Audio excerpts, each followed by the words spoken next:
I'm Mr. MegaManFan. Like, share, comment, and subscribe. You know all the things to do. And today, I'll be taking a look at 3 complete inbox Sega Genesis games that I have recently acquired, starting with Combat Cars.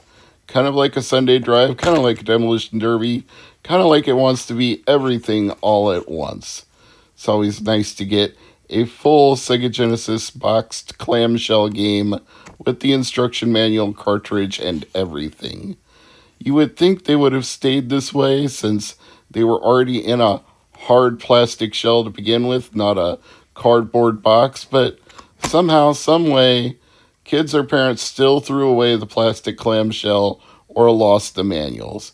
And yes, this is an accolade game. As Bubsy would say, games with personality. What this really needed was not personality, it needed better controls.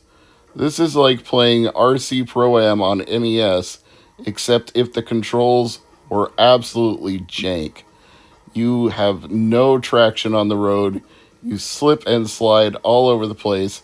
Unless you slow to an absolute crawl going around a turn, you're never going to make the turn. And how are you going to catch up, pass, or even lap the other racers if you're constantly slowing down?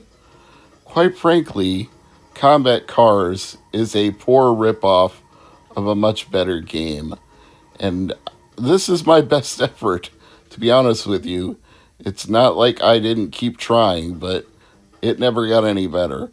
I'm playing these on an analog Mega SG, so every time you see that Ultra Core logo, that means I quit and decided to try something else, like, coincidentally enough, Championship Pro-Am, which is what they called RC Pro-Am on Sega Genesis. Same game, made by the same people at Rare. This time licensed by TradeWest to be on the Sega Genesis.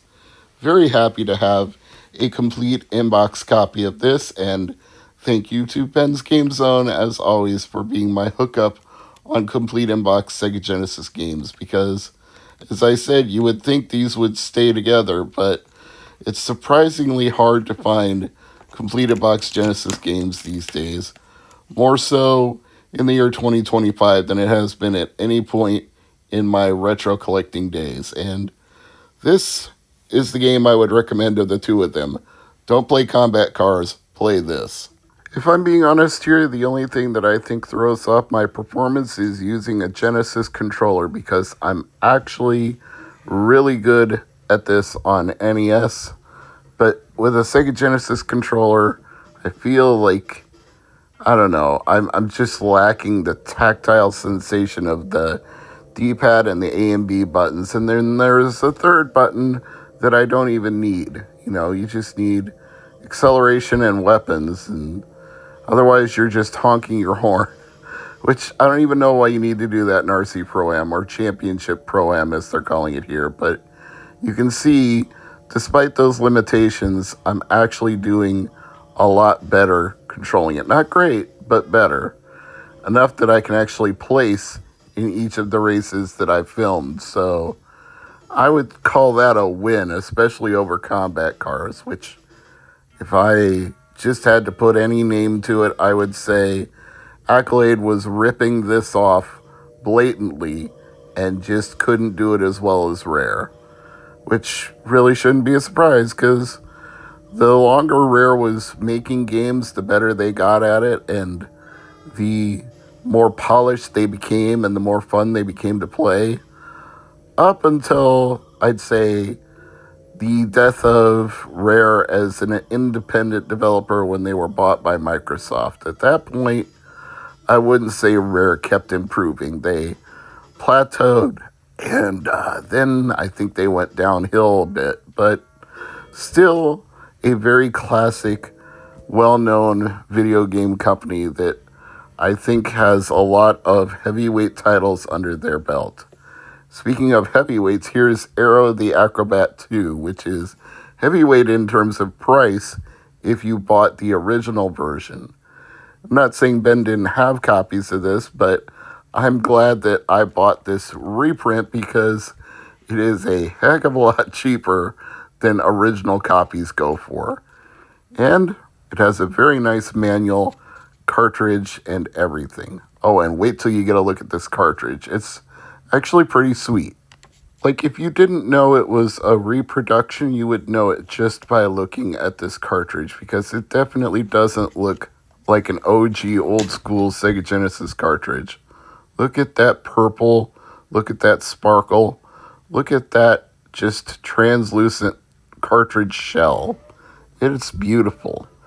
Now, this is another game where I feel like it's trying to be other things and only partially succeeding at them. At times, it very much wants to be a Sonic the Hedgehog game, but then it commits the cardinal sin of punishing you for getting up to speed, because then you run into enemies immediately that you had no way of anticipating were there. So, not a super duper fan of that, nor do I like the fact that when you try to double jump, he automatically does the dash, where he jets off at an angle to the left or the right.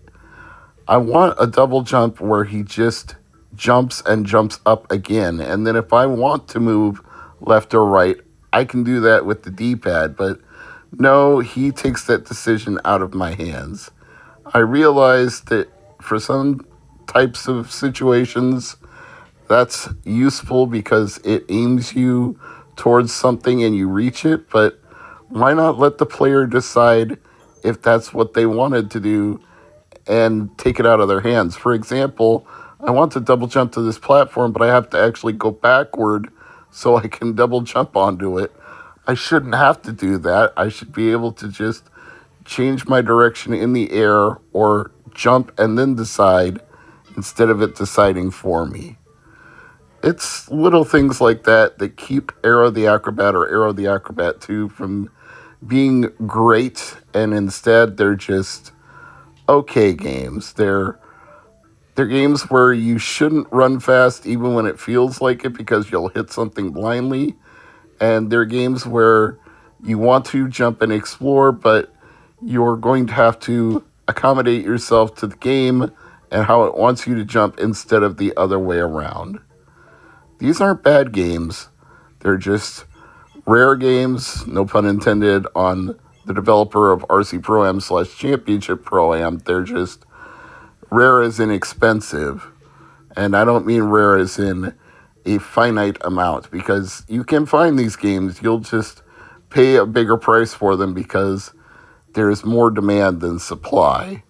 Which, if we're talking about rarity, that's a whole nother kettle of fish, and I really don't want to get into that right now. So just know that these are coveted games on the secondary market, which is why it's probably a good idea to buy a reprint as opposed to the originals. Or just try it in emulation, because you may or may not like what Aero the Acrobat 2 has to offer. I'm Mr. MegaManFan, and as always, thank you for watching.